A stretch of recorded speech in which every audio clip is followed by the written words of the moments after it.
Bom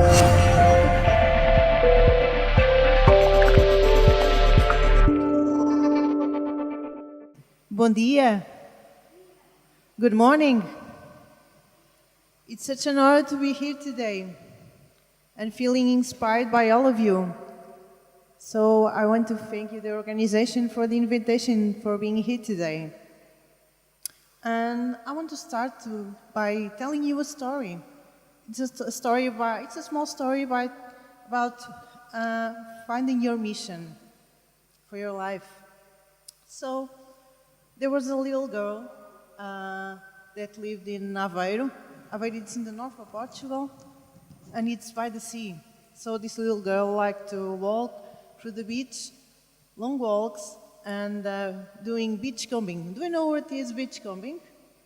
So beach combing, it's where you find the high tides and you see what the ocean left there.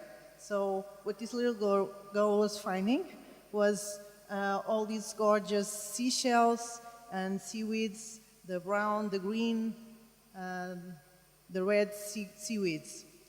And she also found pieces of plastic debris. And she was wondering what the plastic debris were doing there, how they got there. And maybe you just guessed that this little girl was me. Oh, thank you. That's better.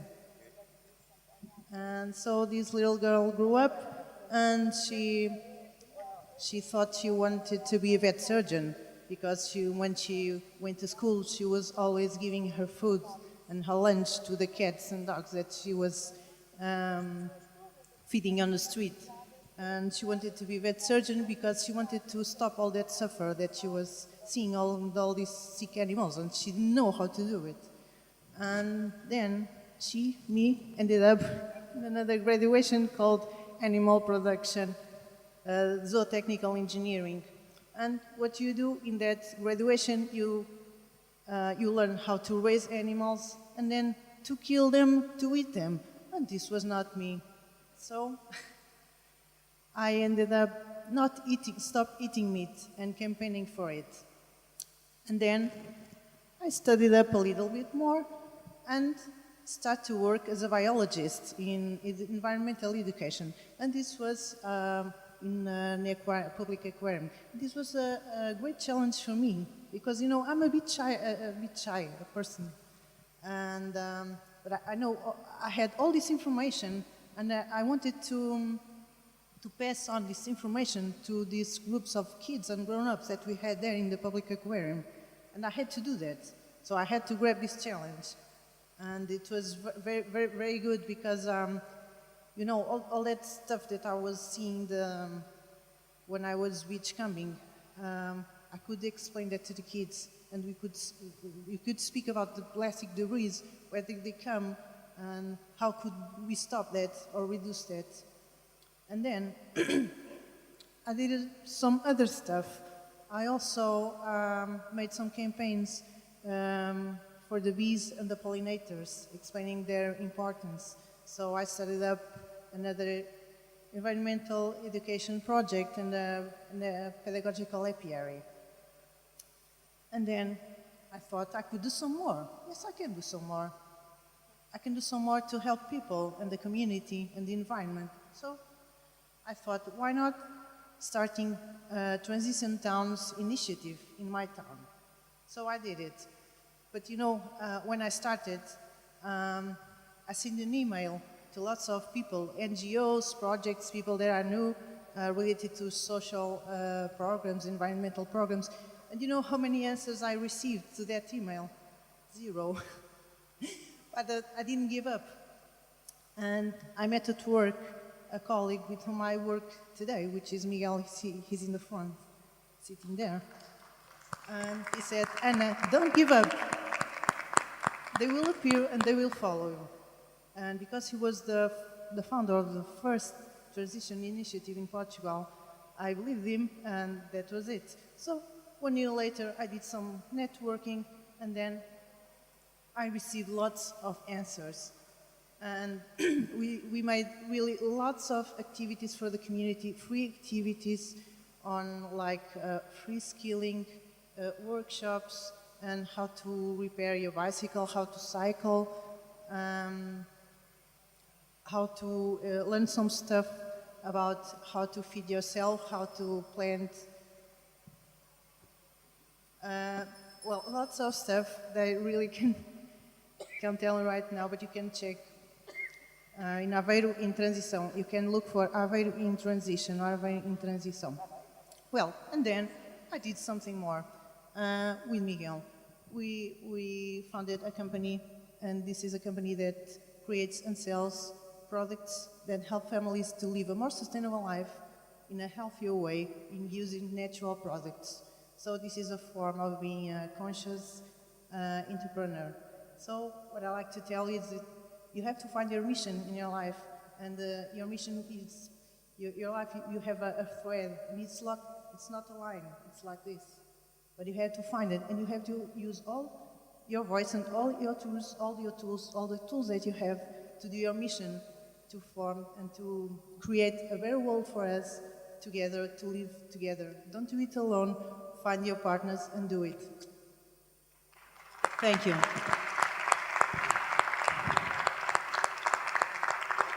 Thank you, Anna. Thank you for sharing your journey. You are indeed an agent of change, positivity, and unlimited possibilities. Thank you. Thank you for you. I invite Camila Rodrigues. Let's welcome her with our love and gratitude once again. Thank you. Thank you so much for having me here. I represent Mulheres à Obra. We are a cooperative platform of female entrepreneurs. We were born 2 years ago, precisely this day. Today it is our second birthday. We are celebrating here with you. And today we gather more than 80,000 women. So we grew very fast. We have lots of people in our network. We are a bottom-up movement, social movement. We already have our own site, our own conference and business fair, which will happen next weekend in Lisboa, in Centro Empresarial das Amoreiras. You are welcome to join us. We have an online magazine on female entrepreneurship and a radio program. So we are very, very active. We depend solely upon the support of our own women. We have 100 women who finance us and allow us to do all these things. So I would like to thank you all, and most of all you, for this recognition. It is very, very important for us, considering we are a social movement which is not formally constituted, and sometimes it is very hard to make ourselves respected and known. Thank you so much. Thank you so much, Camila, for doing all the pertinent work you do.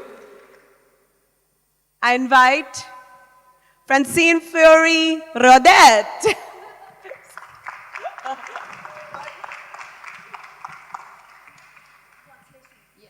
Peço desculpa, entenda, mas não falo inglês e falo mal português. Então, Francine understands but cannot speak Portuguese. Well, she can speak Portuguese but not English, but she understands it. bom dia. Obrigada a todos de estar juntos cá. Thank you for being here all together. Sou Francine, francesa, de mãe espanhola, de pai suíço, com residência oficial no Quebec, Canadá, e vive em Portugal. So, Cidadão do mundo. wait a minute. This is something else. So Francine is French. Her mother is Spanish. Her father is Swiss. Her residency is in Quebec, Canada, and at the moment she lives in Portugal.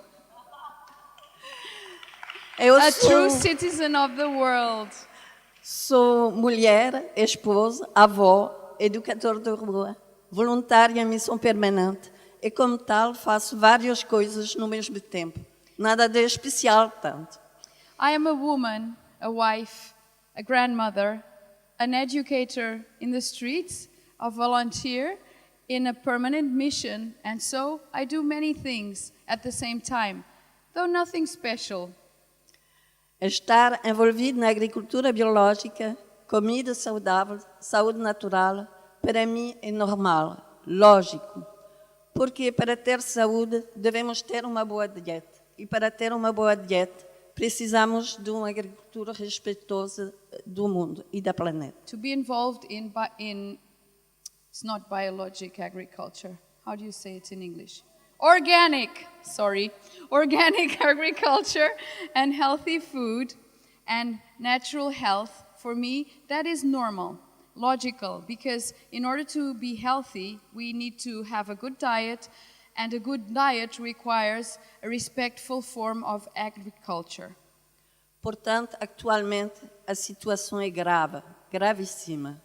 O planeta está a morrer e muitas gente olha do outro lado. So now the situation is very serious. The planet is dying and many people just look the other way. Carlyle diz, se achamos que o mundo em que vivemos é ruim, feio, devemos nós perguntar, primeiro, o que fizemos nós para torná-lo melhor. Carlyle said, if we think the world is bad, terrible, we should ask ourselves first, what have we done to make it a better place? Mudar é da responsabilidade de cada um. Comece por pequenos passos diários e quando olhamos por trás, percebemos o progresso feito e as melhorias conseguidas. A prova, nós todos juntos estamos ao redor do mundo. To change is the responsibility of each one of us. It starts with small gestures each day. And when we look back, we understand the progress we've made and what we've managed to improve. The proof is all of us together around the world. Nesta caminhada de vida, com o meu marido, demos origem à agricultura biológica em Portugal, já há anos. Criamos no Quebec uma escola de saúde natural e uma associação humanitária internacional baseada na autonomia, nos recursos locais e na etnomedicina. In this path, together with my husband, we have originated organic agriculture in Portugal. We have created in Quebec a natural health school and an international humanitarian association based on autonomy, local resources and ethnomedicine. Agora, chegamos numa outra etapa da nossa vida. Voltamos para Portugal, em Idanha Nova, uma terra onde as tradições ainda vivem, mas também voltado para a inovação. Now, on a new path in our life, we have come to Portugal and we live in Idanha Nova, a place where traditions still live, but also which is facing innovation. Onde podemos transmitir o nosso conhecimento, compartilhar as nossas experiências práticas e a bagagem acumulada, seja um centro de documentação de quase 18 mil livros e milhares de documentos sobre a saúde, a alimentação, o desenvolvimento sustentável e as alternativas. Here we can transmit our knowledge, share our practical experiences and all of the accumulated experience with a documental center with almost 18,000 books and thousands of documents about health, food, sustainable development and alternatives. Onde podemos plantar as sementes de novas realizações e transmiti-las aos mais jovens para desenvolver esses valores de ser e métodos de fazer. We can here plant the seeds of our realizations and transmit them to the young ones so that they can develop these values of being and doing. Em Idanha Nova, no coração das zonas rurais mais desertas, onde o presidente do Conselho mais nos seduziu pelo seu dinamismo na busca de soluções ecológicas para superar o impasse da imigração, da desertificação, do abandono da terra e das aldeias, através da promoção de inovações e da agricultura bio, para mostrar ao mundo que podemos recomeçar em Idanha em qualquer idade. So I will summarize. In Idanha Nova, there is a big movement by the president that is contradicting the desertification and the abandonment of the lands, making a new start in this place which was being left behind. Juntos, assumimos o desafio de participar dessa verdadeira mudança social. Juntos, demos origem à primeira biorregião portuguesa. Together we have created the first Portuguese bioregion. Agora estamos criando um centro ecológico em co-construção, onde desenvolveremos uma clínica de saúde natural, capacitaremos jovens em técnicas de saúde natural, acompanharemos os convalescentes e os nossos queridos idosos para que possam continuar a vida deles na harmonia e equilíbrio. Semeamos as sementes. Ao plantar sementes de balotas, veremos o nascimento de majestuosos carvalhos. Também estamos tentando semear a igualdade e a solidariedade, a determinação, a justiça, o compartilhamento e a comunicação. Obrigado por ser também sementes e ferramentas para esta mudança, para dar nascimento a uma floresta gigante. So I will summarize. So we are creating an ecological eco-construction center and a natural health center, also giving capacity to youngsters and taking care of the old ones and the sick ones to create life in harmony and balance, so that by planting seeds, these can grow into majestic trees and that all of us can become a gigantic forest of change makers. Obrigada.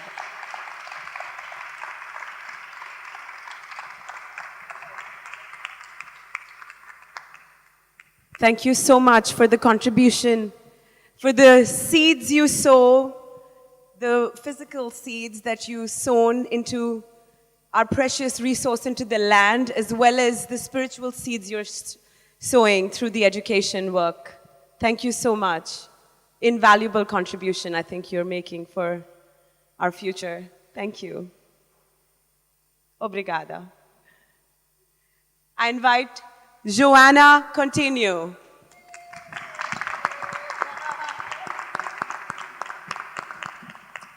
Hello, good morning. So first of all, I'd like to thank the organization for this very kind invitation and to also congratulate you on the amazing event that you have done, being an event organizer myself. I'm taking many notes on the catering and other sustainable ways of running events, so that's delightful. And also, it's a great honor for me, not just to receive this, but to be amongst such amazing women and men. A very brief message I would like to leave. A sentence that has stuck with me my entire life is that Gandhi, in his very wise words, said that true happiness comes when what you think, what you say, and what you do are the same thing. And for me, my sustainability path has been precisely that, to understand how I can do and think what I'm feeling on a daily basis. So when I first went to university, I studied law. I then discovered that law had very little connection with justice, and so decided that my path had to change to something else. And funnily enough, Francine, after reading some books, I decided to study organic agriculture. And so that's how my path started in the UK. And from organic agriculture, I evolved into natural resource development, international development, and all sorts of other ways to manage the relationship between people and planet. And what I have found throughout the last 20 years of my life and my career is that sustainability is very difficult because we need to walk the talk. And that is the main message that brings us back to this Gandhi sentence of thinking and doing and feeling along the same path. And as my very good friend Sylvia pointed out yesterday, this is very difficult because we are all profoundly human. And as profound humans, we find it very difficult to keep consistency on a daily basis. So later in life, in my 30s, I had my first child and I was doing my PhD in political ecology, taking organic agriculture to a different level. But I realized that again, I was living in an urban environment, that again, I was not eating the food that I was producing, that again, I was having to deal with all sorts of issues that were not aligned with how I thought and what I wanted to do. And so I decided to move back to the Azores, which is my homeland, and to take back the knowledge that I had gained throughout the world to do something different and to do something on the ground. And I really wanted to grow my own food, so I just recuperated an old family house and did an eco lodge where we grow organic food and where tourists can visit us and keep a low carbon footprint throughout their holidays.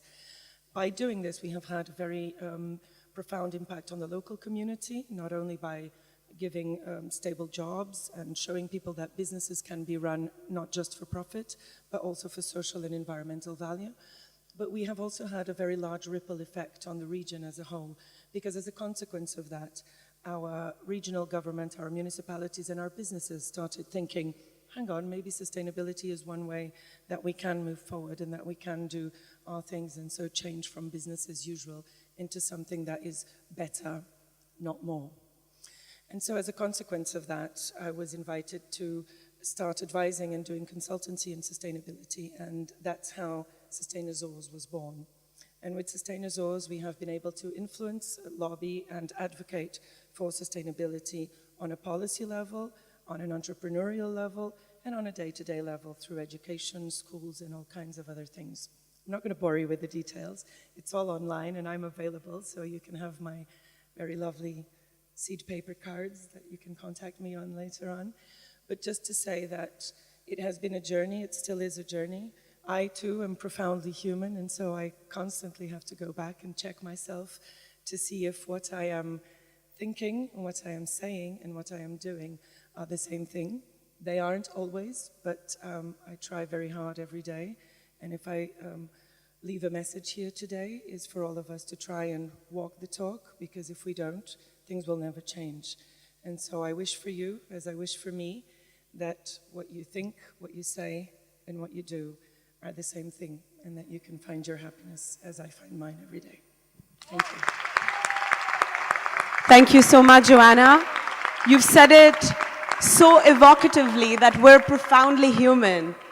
That gives us the liberties to sometimes meander, sometimes ebb and flow, but keep coming back home. And to speak of flow, does that remind you of anyone on this panel? Yes! We have an iconic female surfing pioneer. It's an honor to invite Teresa Abracos. Abracos. It means hugs? Yeah. Oh my God! Abracos, that's Portuguese for hugs. Yeah. Abracos. Yes. You carry a hug in your name. I'm embracing it. So beautiful. Well, I feel more at ease in the ocean than here. This is an ocean. It's an ocean of love. It's all blue. I'm sorry I'm going to read because I'm so passionate about what I do that I will be lost if I keep talking and talking. Okay. My theme is sharing a passion. I took up surfing in the 80s. It was a male-dominated sport. We were around 4 or 5 girls in the whole country. Even when a couple more started, they would usually quit. So my goal, besides becoming a better surfer, was to see more girls in the water and encourage them. In the beginning, I had to compete with men, as there was no women's division in Portugal. I've competed many years. I was part of the Portuguese national surfing team for 10 years and reached some relevant results, such as national champion and bronze medalist in the European Surfing Championships. Most people frequently say that all these achievements must have given me a lot of joy and pride. I admit they have. But what I felt was that all those medals and trophies looked really nice at home on the shelves, but in a way they kind of brought me a feeling of selfishness. I mean, I had surfed all those years for myself, for my own pleasure, for my own titles. Surfing has been giving me so much that I felt the need to give back. That's when I decided to stop competing and share my passion with other people who, for several reasons, aren't able to do it on their own. That's why I've been traveling to different countries in Africa, such as Senegal, Mozambique, Cape Verde, São Tomé e Príncipe, Ivory Coast, and Ghana, where surfing is or was almost unknown. I always bring surfing and school material to the kids and help them getting their first thrilling experience of sliding on a wave. Since 2014, I've been concentrating my efforts on kids from a local community in São Tomé e Príncipe, helping them to have a sustainable way of living through surfing by giving surf lessons, renting surfboards, or being surf guides to tourists. As I believe sports can have an important role in changing mentalities, I always try to involve girls in these countries I've been visiting, as the role of women is almost only linked to traditional activities such as giving birth or taking care of the family, all this at a really early age. The other project I've embraced after stopping competing is the Portuguese Adaptive Surfing Association, a non-profitable organization that helps people with all kinds of disabilities to go surfing. Our main goal is to bring these people to the beach and help them have the exciting experience of sliding on the waves with all the benefits that come with it, such as promotion of healthy routines, improvement of self-esteem, resilience, and social skills, as well as increased awareness among local government officials and the public in general about the needs of citizens with disabilities and the importance of accessibility and participation. Well, to summarize, what I've been doing all these years is to show that surfing can be practiced by anyone, regardless of age, gender, skin color, or physical limitation. Thank you very much for your attention.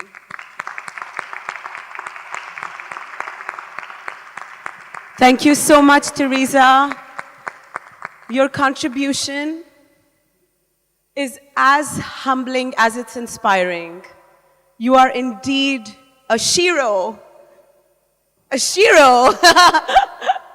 If I could invite Lia Vasconcelos. Welcoming Lia.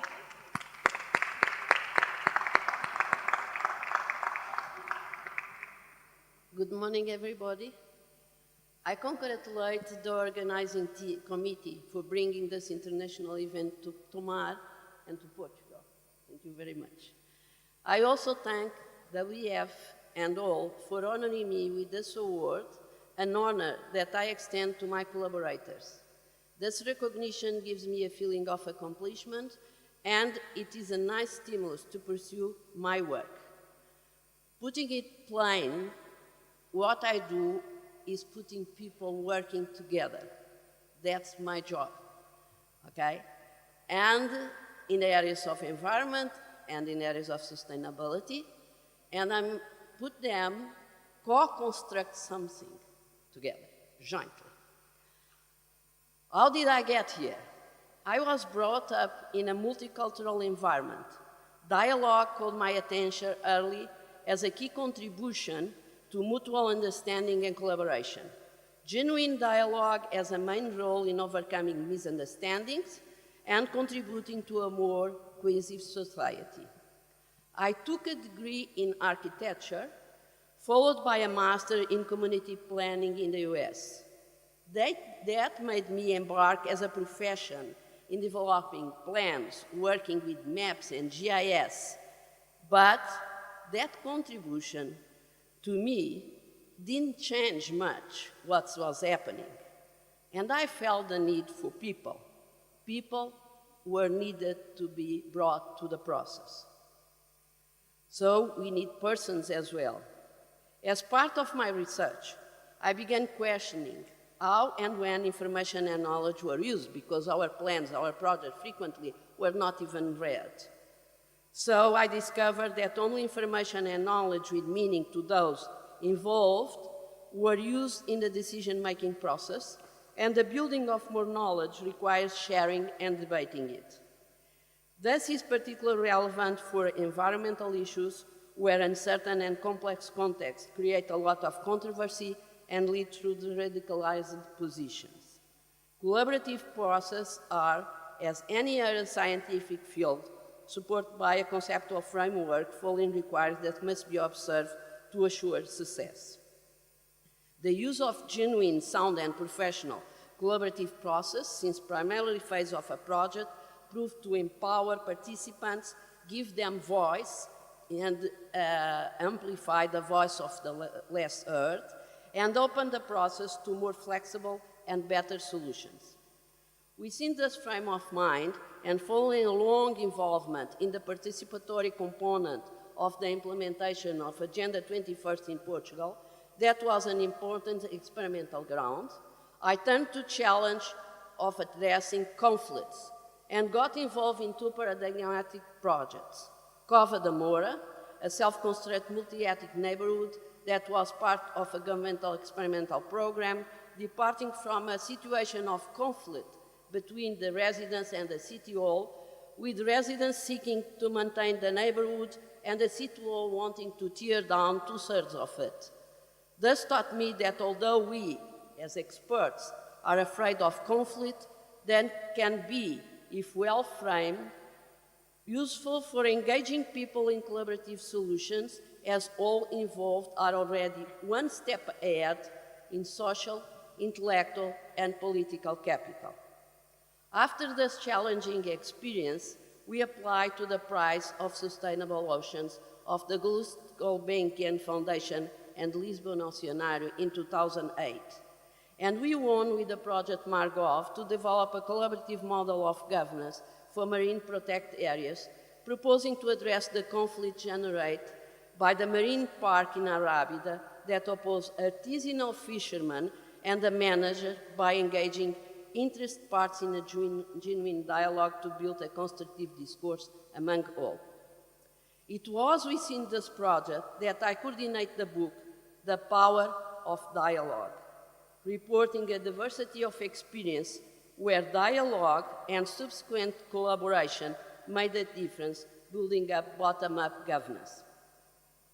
Our role as academics involves researching and lecturing, but must be reached out to effective contribution to society and to communities and individuals' well-being. Two secrets. It is not what you make, but how you make it. And people are not the problem, but they are the solution. The secret is to work collaboratively and co-construct, and co-construct. What matters and makes the difference is to work jointly, as you have so well showed us during these 3 days. Thank you very much to all of you.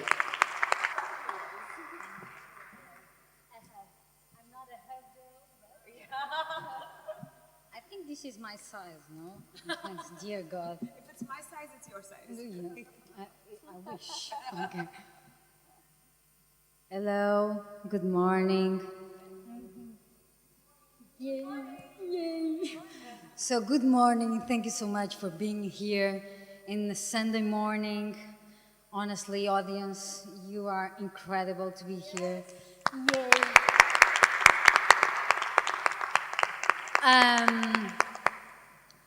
Thank you to the organization. Thank you so much.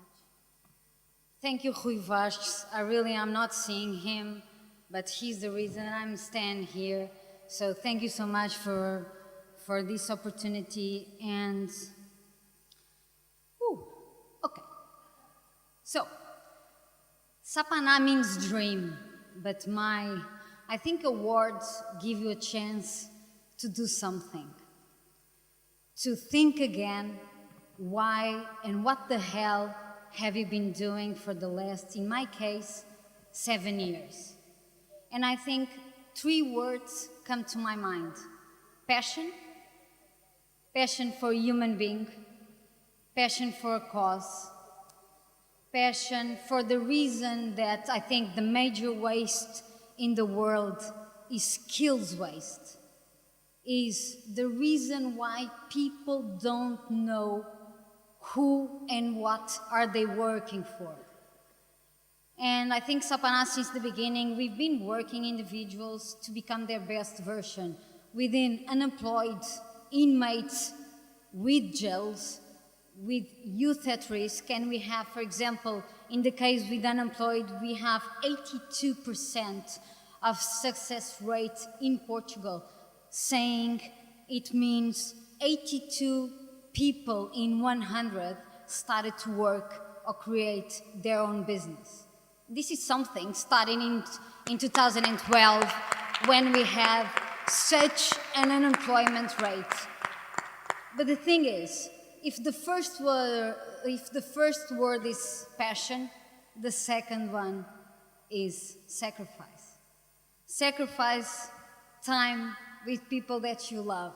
Sacrifice time with people that you care about. And normally, those people are your family.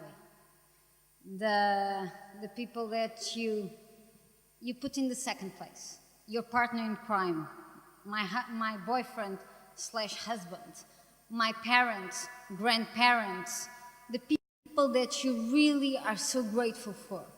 And the third one, I would say, the most important one, and it's common to all. People, profound humans. To you, girl. Profound humans, because without them, we wouldn't be enough. Without my Sapana team, without Karina, Miguel Jerónimo, Patrícia Assis, Mafalda Mendes de Almeida, Lígia Neves, Marta Horta, Andréia Estarreja, Marlene Martins, Sandra Gomes, Filipe Fonseca, João Franco, and so on, and so on, and so on. All our partners, Isabel Lapanha, the first investor.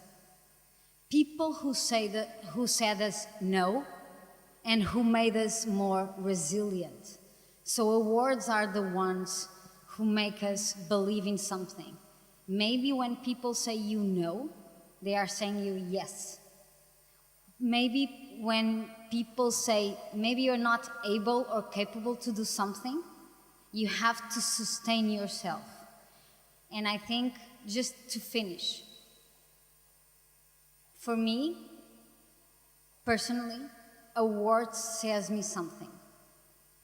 And this moment says me something. It's not about myself. It's about a teamwork. It's about a community work. It's about a sustained work. And without that, it's not enough. So it's about daily basis work. Without you being there, it wouldn't be enough. So I'm deeply grateful for this opportunity. Thank you. Beautiful, Carolina. Frederico Fezas Vital. Hi. As a good old Capricorn I am, I'm used to have responsibility. And I have much responsibility today because, not only because I'm the only man here, but also because I'm the only man among such amazing women. And of course, the third, as Carolina put it, it's a big responsibility to have an award because it means you have the obligation to do more. I was born from a woman, I guess you know that. So the sacred feminine is in me since I was born. And I had a love in my life, which was my grandmother. I always lived with my grandmother since I was 4 days old. My grandmother lived for a time in Africa, in Mozambique, and she was totally in love with Mozambique and Africa. And when she got sick, when I was around 20s or my 20s, she had a dream to go back to Africa and live again all that she had lived before, the sensations. She talked about the colors of Africa, the smells of Africa, and how that made her profoundly different as a human being. And she had this dream, but she was sick, and she thought that she couldn't fulfill this dream. So what I did was, I went to her doctor and asked him if I could take her to Africa, if she had the conditions to go to Africa. Because I thought that if I could do this, maybe I could open her mind for possibility. And I talked to the doctor and he told me, yes, you can do that. And I was really happy, and I went to my grandmother and I told her, "Grandmother, I have some wonderful news. I'm going to take you to Africa because your doctor told me that I can do that. You can physically do that." And she said, "But I can't." And I asked her why. And she said, "Because I'm afraid."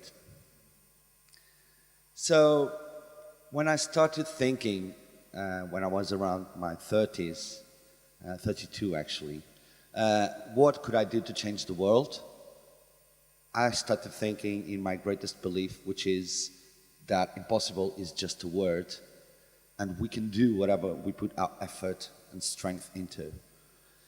And I couldn't do that to my grandmother, so I created Land of Dreams in 2007 to do that for kids and families with sick kids, very sick kids, some of them dying. Because I think that if we believe in possibility and we strongly believe in this, we act differently and our lives are different. We fulfill the dreams of more than 700 kids, but more than that, we try to strengthen their emotional health, which is fundamental for the overall health. Since I started Land of Dreams, I understood that life doesn't have a meaning if you don't put a purpose on it. And I became obsessed with impact. Now I try to help people to develop their purpose through education. I'm now the CEO of Junior Achievement, which is a worldwide organization in 130 countries, and we teach young people to have the tools to make their lives better through entrepreneurship and through the will to change their lives. Because I'm in Tomar, and Tomar means so much to me, I would like to leave a final message to you all, which I think is very useful. Put your life in the service of others, and as it happened to me, you will change your life forever.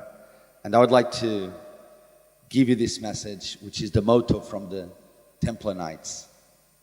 And the motto from the Templar Knights is in Latin, "Non nobis Domine, non nobis, sed nomini tuo da gloriam," which in English is, "Not unto us, O Lord, not unto us, but unto thy name give glory." Everything you do, do it with a conscience that you're at the service of humanity. And I'm sure you'll leave your footprint as a human being. Thank you.